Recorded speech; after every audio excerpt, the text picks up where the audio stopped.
What's going on, everybody? Welcome to another episode of the Nashville Scene podcast, your favorite podcast, by the way, with your favorite host and co-host, Jerome Moore, and then, of course, the editor-in-chief of the Nashville Scene, my favorite person, my favorite co-host, DPR, all of them. I'm getting you new. Favorite person? Yeah, we got to talk, Jerome. Favorite host when we talk about podcasts, you know what I'm saying? Okay. You know, like, I got a lot of favorite people, you know what I'm saying? I was liking all these accolades that you're adding to the intro, Jerome. I'm always going to give you more and more every episode. Well, thanks for joining us on, I think it's episode 11. Yeah, and then 3 of season 2. 5 of season 2. We've got so many. We got so many episodes, Jerome. You'll have seasons. That's what it is. What marks a season? Because we did 6, and I get tired, and then we're gonna stop for a little bit, and then we're gonna do 6 more. These are like HBO seasons. It is very much like a prestige TV show. Today we're joined by a couple special guests.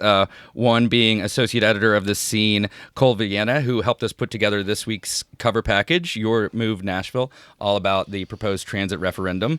If you're watching, you can see Cole holding up the beautiful cover art. I didn't even think about until just this moment that it's We Go Purple there. Yep. Yeah. Oh, Elizabeth, our art director, she's playing 4D chess. And the other voice you've already heard is Mayor Freddie O'Connell, who is the man behind the transit plan, who's joined us to talk about transit this morning. Thank you, Mr. Mayor, for joining us. Glad to be here, although I was under the illusion we were going to talk about movies. So, well, maybe we'll see if we fill this 30 minutes. We might have to do a speed round at the end. Your favorite '90s movies.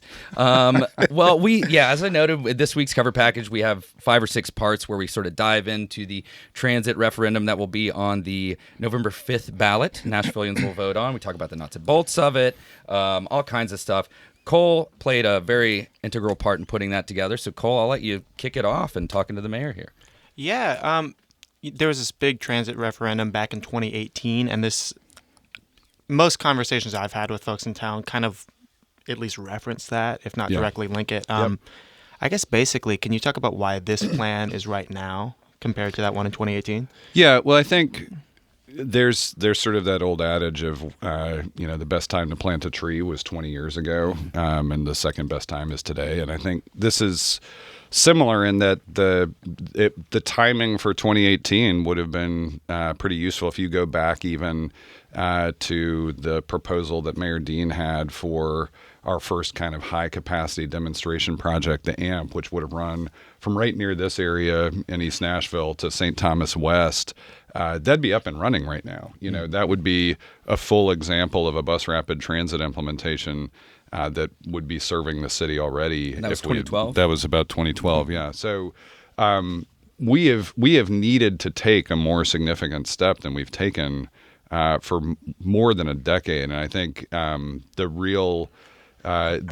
me, the timing is, there's been an urgency about this for really the better part of 20 years, and we haven't executed yet. And so timing-wise now, I would say the urgency is the same as it has been, except that we also have a new opportunity where between the bipartisan infrastructure law at the state level or the federal level and the Inflation Reduction Act, there is more infrastructure money available than we've seen in my at least adult lifetime, maybe my entire lifetime, and probably the most we'll see for this generation. And taking advantage of this opportunity means we become eligible for bringing billions of our own tax dollars home rather than what we've been doing for the past quarter century and more, which is letting other cities, like we send money to D.C.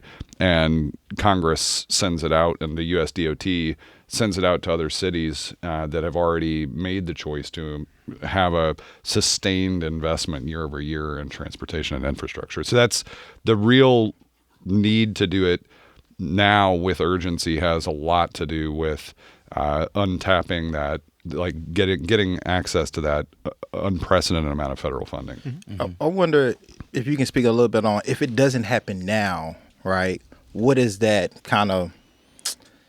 Yeah, if you like how things have been going, then you're going to get to continue to enjoy that. Is basically no. I love sitting in hours of traffic. Of course I do. Well, we're talking funding, but the price tag on this thing is $3.1 billion. I believe that the plan back in 2018 was nearly double that. Right. So where's that money coming from? Let's talk about dedicated funding. You mentioned the possibility for federal funding, but describe the price tag for us. Yeah, and so So this is all made possible under the Improve Act, which was bipartisan state legislation passed several years ago that gives local jurisdictions the opportunity to put together a program, and that's sort of the maps, the individual projects that are in there. So you can see, we call our program Choose How You Move, and it is focused on sidewalk signals, service, and safety. We tried to have a citywide, countywide impact. It modernizes 2/3 of our signalized intersections, completes our priority sidewalk network, and gets us to 24/7, 365 transit service, breaking up our old antiquated hub and spoke model and creating a network of community transit centers so we have more of a distributed network for moving people around the city. Now, that program, to your point, there is a price tag associated with it. The Improve Act requires you to kind of know that up front. You have to go get the state comptroller to bless the accounting principles under the program. You then have to go get an independent audit. So the Improve Act bakes in some upfront hardcore accountability standards, which we have now fully met with this. And so the Metro Council has to approve the programmatic elements, the local legislative body, and then voters have to ratify the financing plan. We've proposed a half-penny of sales tax. The Improve Act gives you 6 different kind of buckets of revenue you can pursue. And then you basically have to say, this isn't us just shaking a cup and saying, hey, throw some quarters in it. This is, we're telling you exactly what we're going to pay for and then how we're going to pay for it. And so the capital program is about 15 years worth of those sidewalks and infrastructure projects, corridor upgrades. So like out here on Main Street in Gallatin, you could imagine the whole corridor gets intersection improvements, smarter traffic signals that not only motorists but also new transit vehicles can take advantage of.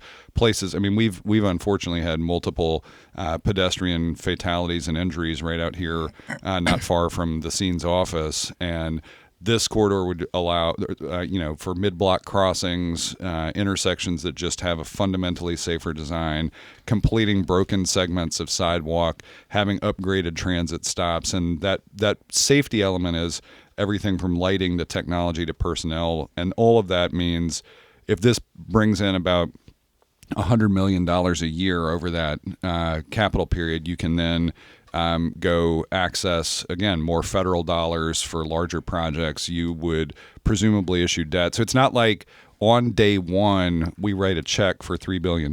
It's we start to capture some sales tax, and then we build out the program over about a 15-year period. Okay.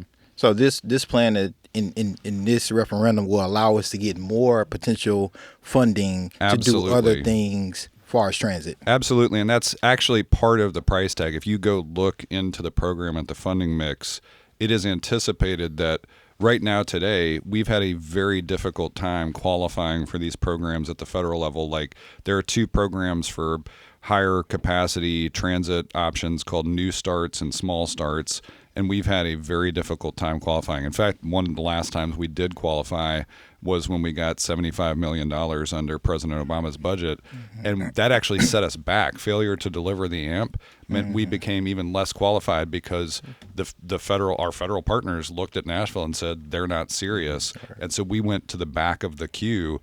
And meanwhile, that not only did that $75 million go to some other city like Memphis, which is implementing bus rapid transit as we speak, but it meant that every successive time we have applied for federal grants, we have actually been underperforming. And so this would be that statement of, yes, for the next 15 years, we are going to be serious about our transportation and infrastructure, not only funding, but delivery.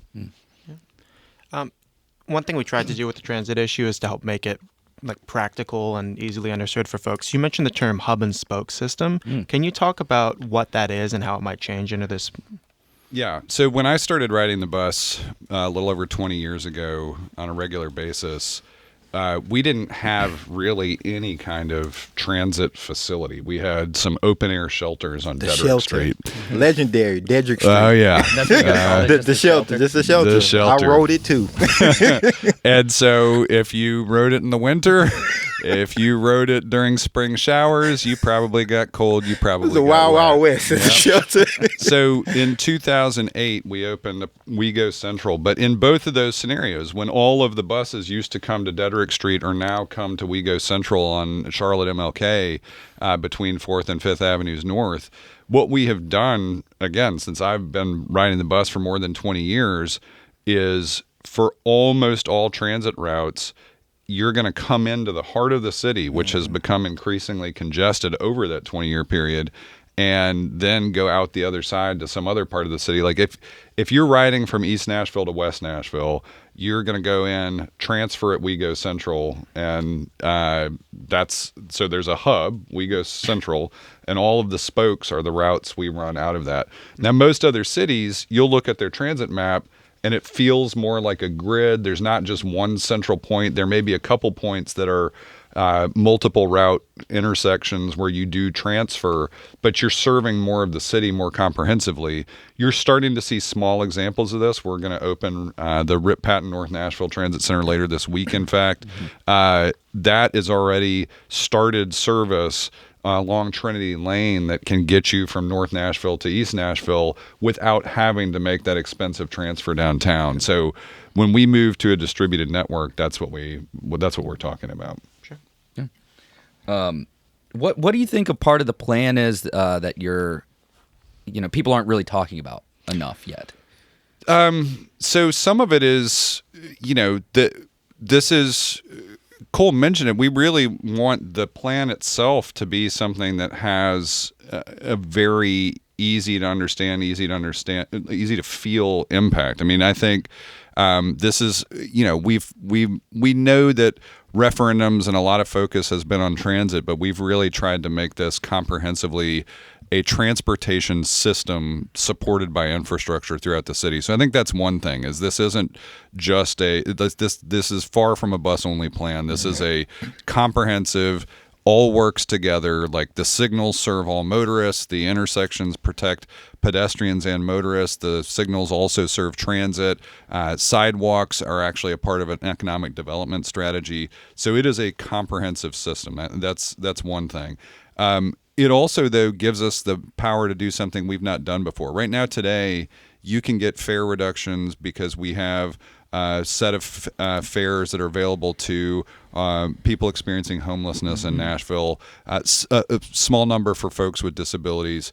Under this program, though, we're going to have effectively almost like an indigent fare program where if you are low income, you're going to be eligible for either eliminated or reduced fares. And so being able to do that on a sustained basis is something we've just never done as a city. Also, for paratransit, which is that kind of on-demand transit service that we already offer. We already offer it countywide, but WeGo Access, which is if you're in a wheelchair, if you have mobility issues that are chronic, if you are eligible for this program, we are expanding it to 24/7 countywide with also technology that supports real-time on-demand access so that you don't have to call ahead the next day to make an appointment. So some huge advantages for low-income residents, for disabled residents, and I think that part of the plan is really important.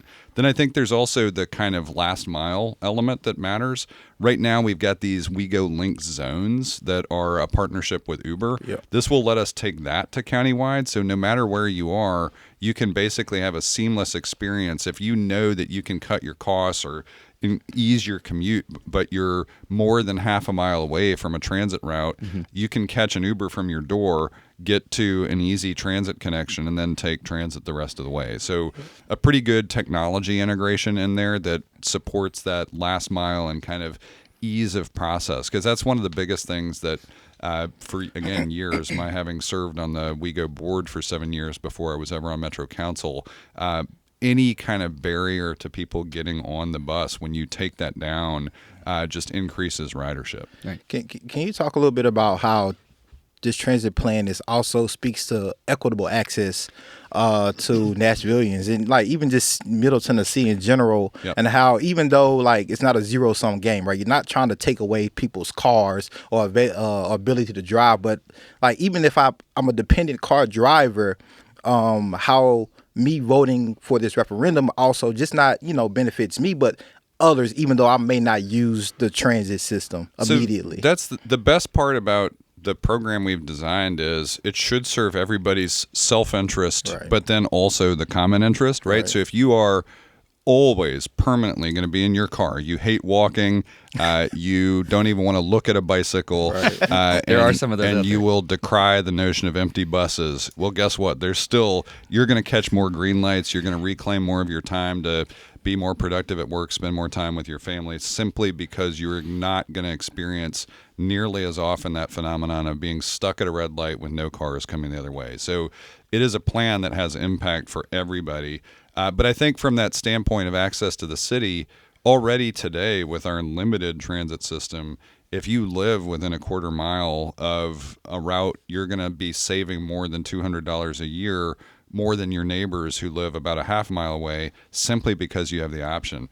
In New York, more than half of the city doesn't have a car, partly because they have that option. I mean, here we're implicitly imposing upon anybody the tax of car ownership, which is, if you're talking about a new car in particular, can be as much as $1,000 a month for owning, maintaining, fueling, insuring, and increasingly, if you're anywhere near downtown, parking that vehicle. This lets you at least have the option. It'll increase that availability to tens of thousands of Nashvillians who don't even have a meaningful option right now, which means suddenly groceries become closer, childcare becomes closer, healthcare becomes closer. Those ideas of food deserts and other things, this is a huge mitigation step. It's a huge affordability tool, and it's much easier to start delivering this. I mean, we'll have year 1, year 2, year 3 impacts as soon as this passes, whereas if we're starting construction on a new housing project right now, it probably wouldn't be delivered even within the next 2 years, right? Okay. So being able to cut that cost of transportation for tens of thousands of Nashville households is a really fast win for the cost of living in the city. Yeah.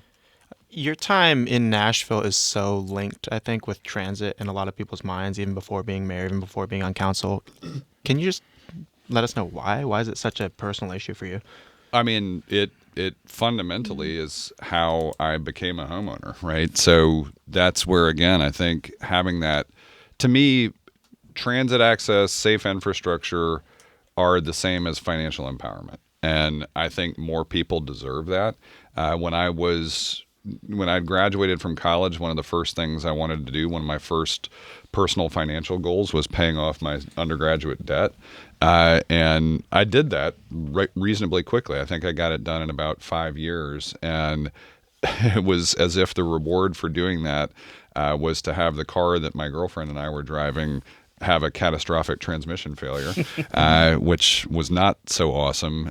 But it was really interesting because I had just moved into an apartment right near Centennial Park, at the time surrounded by 3 bike shops. I walked across the street to Cumberland Transit, got a Trek 7100 that is still my trusty steed. And, by that time, WeGo already had, then Nashville MTA had a bike rack on every bus. And so I could not only take advantage of the transit system, but even extend my range on a bike. It was much easier to do before having kids, but I literally saved about $8,000 a year. It's the fastest I've ever saved money in my life, was not having to put all of that into, an asset that is depreciating the entire time you own it. But it was also, it's kind of being on the MTA board back in 2008, being on the Walk Bike Nashville board of directors before that, you just really start to see how important those things are.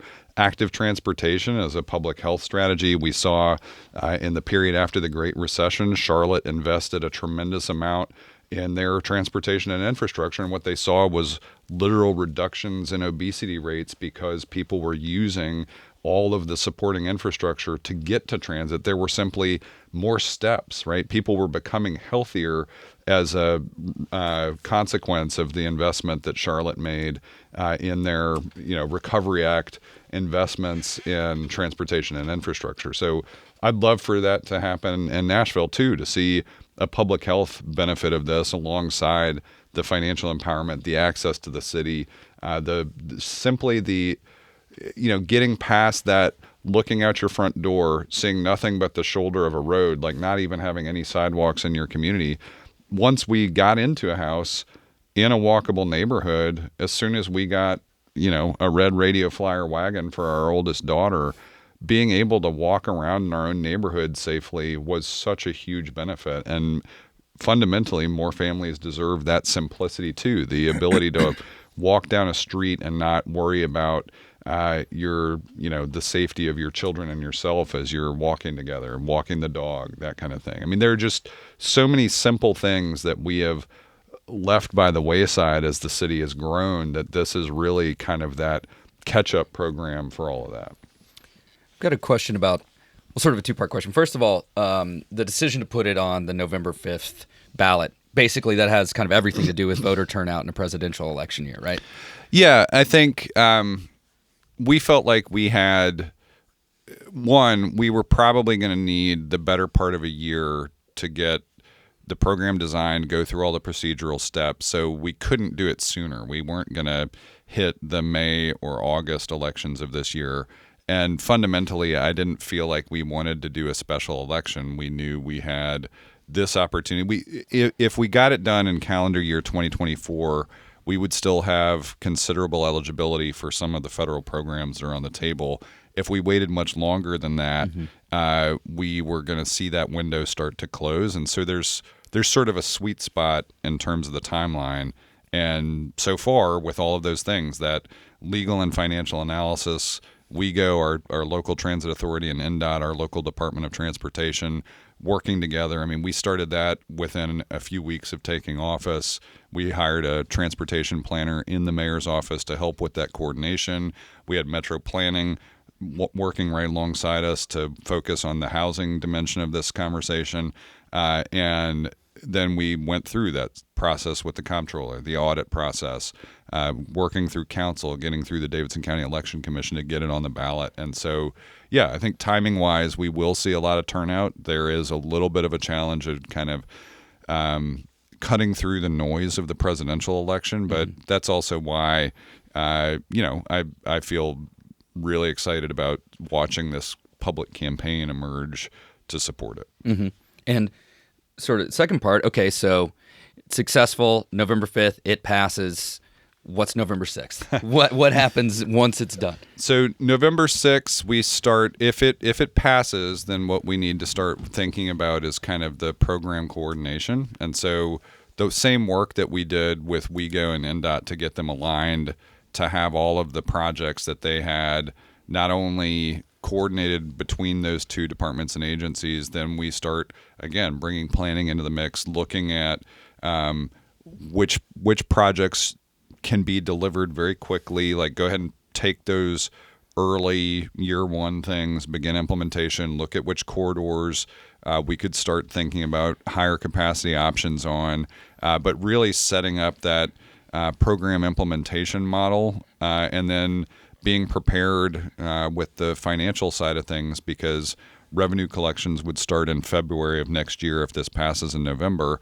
And so we'd want to be able to make sure that when WEGO starts their spring service changes and their fall service changes in 2025, they'd be ready to go with some enhancements. I mean, it's starting to do fleet preparation, right? It's starting to look at hiring more operators. It's looking at sidewalk delivery and where you can accelerate that. It's really that it's moving from the planning steps to the program implementation steps. And when you say revenue collection starting in February, does that mean that's when folks are going to see that half penny right on the sales tax increase? Yeah. Okay. And so that looks like you go into Target, Kroger, and spend $50. You're going to put an extra quarter on that receipt, and that goes into the transportation jar. Mm-hmm.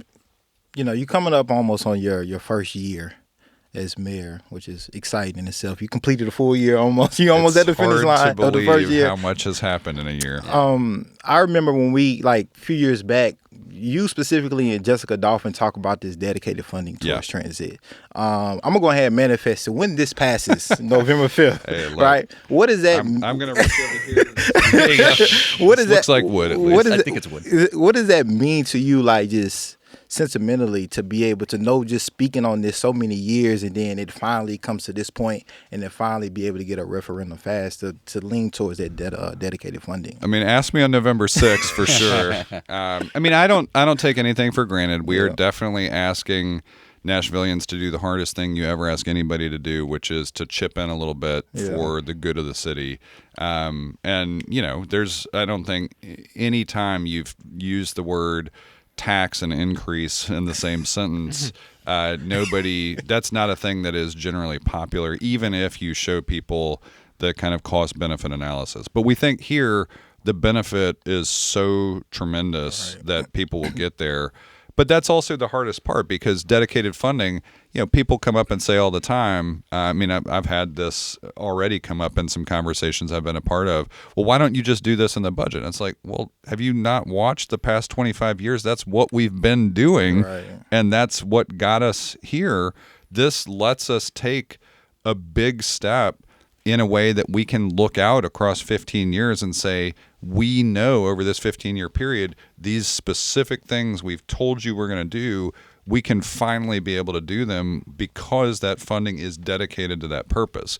We've not really done that before as a city, and I think that's why it is so important, is this will be one of those rare times when the things that we have put on paper, we know for sure for a sustained period of time, we're going to be able to not just fund but deliver against that program, and that's what's so exciting.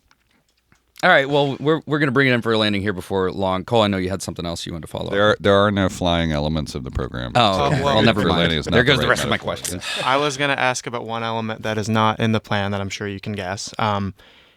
Rail. That was a big feature in 2018. It's a big feature in cities like Charlotte, which you mentioned earlier. Can you talk about why that's not a focus in this plan? Yeah, so we knew coming into it that after the stadium deal was approved last year with a hotel-motel tax surcharge in that, it was going to be nearly impossible to include that in the revenue mix for this program so soon after that deal. Right now, light rail as a mode of transportation is costing approximately $300 to $400 million per mile. If we did that even just on the route that I think everybody's been focused on for a while, the airport to downtown, it would consume almost the capacity of the rest of the plant. So it's kind of like, all right, if we had twice as much revenue, we could consider doing that. But with our financial envelope for the overall program, I wanted to make sure we had a program that was low cost, high impact. And realistically, Nashville still, even with our growth over the past decade, doesn't actually hit sort of where you start to see the return on investment of rail from a density standpoint, from a people that would actually use it standpoint. And it was actually maybe the hardest part of that 2018 program is it does set up the city, but it's almost like, is this too much too soon?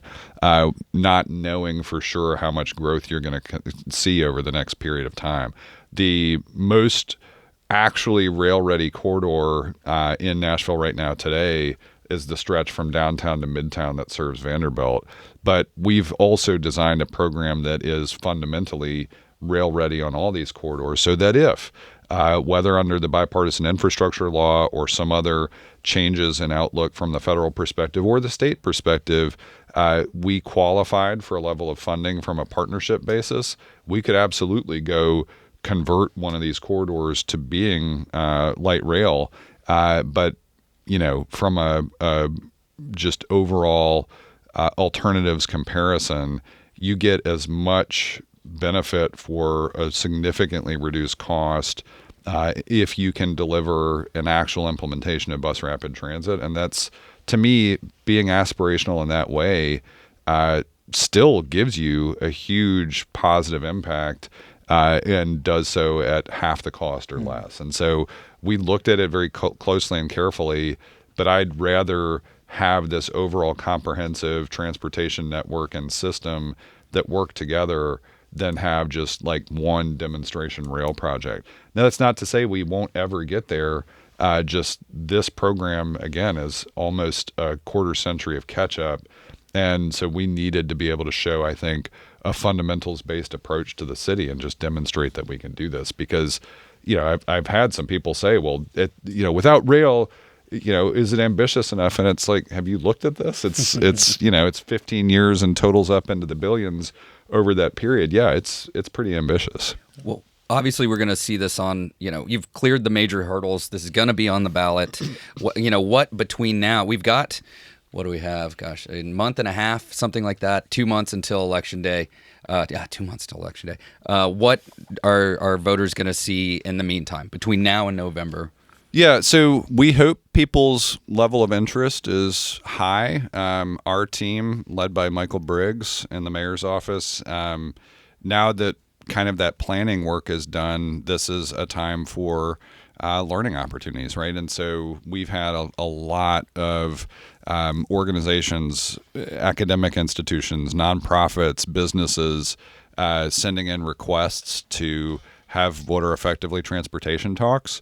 And so Michael and our team have been out doing those kinds of things. So that's going to be a common appearance around the city, neighborhood organizations, that kind of thing.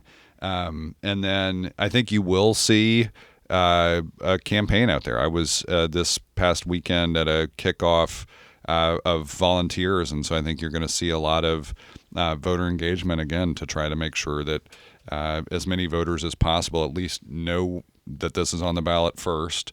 Ideally know some part of what it is, and as many as possible kind of prepared to go into the ballot box and vote yes in November. So I think you're just going to see this be right, like the mayor's race, the council races, vice mayor's race. Last year was kind of that citywide conversation about the future leadership of the city, and now this summer and fall's citywide conversation is really about one of those top priorities in the city, because coming together to vote on this is really the only way we enable that pathway to a predictable future on transportation and infrastructure. All right. That's everything about transit. Yeah. And me and the mayor will be talking again soon. on the basketball court. Not on the basketball court. I'm retired. We're both retired. We're done. We're done on the basketball. We'll see. We'll see. Maybe get DPR out there on the court. Okay, nobody wants to see that. Thank you for joining us, Mayor O'Connell. It's been a pleasure talking to you. And I'm sure we'll have many more opportunities to engage with you about transit between now and November 5th. Everybody pick up this week's most recent issue of the Nashville Scene. Shout out to Cole. Shout out to Cole for doing so much work and putting that together, in addition to editing our Critics Pick section, which I used to do and can tell you is no small feat. There it is. And thank you for, and also, if you're tuning in before September 5th, vote in the Best of Nashville Readers Poll. Because that's a big one, too. It is a big one. Cool. If you want to vote for us, Best podcast. That is a category. Look, I'm not allowed to say stuff like that. Hey, you can't. Exactly. But like, subscribe, all of that good stuff. I'm sure everybody is relieved that I'm not eligible for best council member anymore. I mean, I think you won it like 7 times or something like that. Yeah, retire my jersey. No, we're gonna hang it from the rafters. All right, thanks for tuning in. Like, subscribe. Catch us next time. Appreciate y'all, guys. Thanks, everybody.